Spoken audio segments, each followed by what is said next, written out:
Hi అండి అందరికీ. ఈరోజు చికెన్ బిర్యానీ నా స్టైల్‌లో చేసుకున్నారా అండి. చికెన్ మసాలా, గరం మసాలా, ధనియాల పొడి 3 యేసుకుంటున్నాను. తర్వాత లెమన్ పిండుకున్నాను. చూడండి. హాఫ్ లెమన్ పిండుకున్నాను. అంటే ఒక స్పూన్ వచ్చింది. ఒక స్పూన్ పెరుగు వేసుకుంటున్నాను.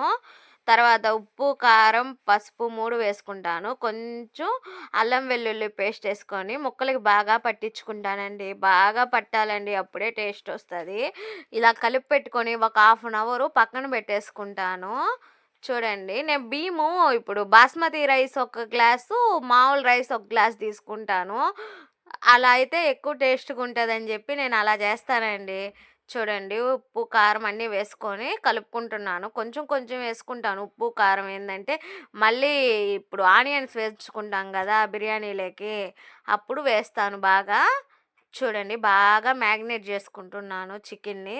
తర్వాత దబర పెట్టుకొని ఆయిల్ వేసుకుంటున్నాను. ఆయిల్తో పాటు నెయ్యి కూడా ఇప్పుడే వేసేస్తానండి నేను. వేసేసి తర్వాత హోల్ మసాలా ఉంటాయి కదా, ఓల్ మసాలాస్ వేసేసుకొని తర్వాత కరివేపాకు, కొత్తిమీర, పుదీనా 3, తర్వాత ఆనియన్స్, పచ్చిమిర్చి వేసుకొని బాగా ఎర్రగా వచ్చేదాకా వేపుకుంటానండి. కొంచెం ఉప్పు కూడా యాడ్ చేశానండి. ఉప్పు కూడా యాడ్ చేసి వేయించుకున్నాను. ఉప్పు వేస్తే ఆనియన్స్ తొందరగా మగ్గుతాయని వేసేసాను. తర్వాత టమోటాలు వేసుకొని బాగా మగ్గబెట్టుకున్నాను.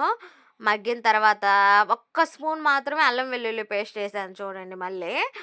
అంటే రైస్కి పట్టాలి కదా, అందుకని చెప్పి వేసాను. తర్వాత మ్యాగ్నేట్ చేసిన చికెన్ కూడా వేసుకొని కలుపుకొని బాగా బాగా కాసేపు ఒక 10 నిమిషాలు ఉంచుకుంటాను. తర్వాత ఇప్పుడు నేను ఒక ఒక 2 గ్లాసులు బాస్మతి రైసు, 1 గ్లాస్ ఇది తీసుకున్నాను మామూలు బియ్యము. వాటికి తగినట్టు బాస్మతి బియ్యానికేమో 1.5 గ్లాస్ వాటర్ పోసుకుంటాను ఒకటికి. దీనికి మాత్రం 2 గ్లాసులు వాటర్ పోసుకుంటాను. ఈ కొలతల ప్రకారం వాటర్ పోసుకుంటున్నాను చూడండి. అవి కొద్దిగా మరిగిన తర్వాత మరిగిన తర్వాత బియ్యం వేసేసుకుంటున్నాను. 2 కలిపేస్తానండి.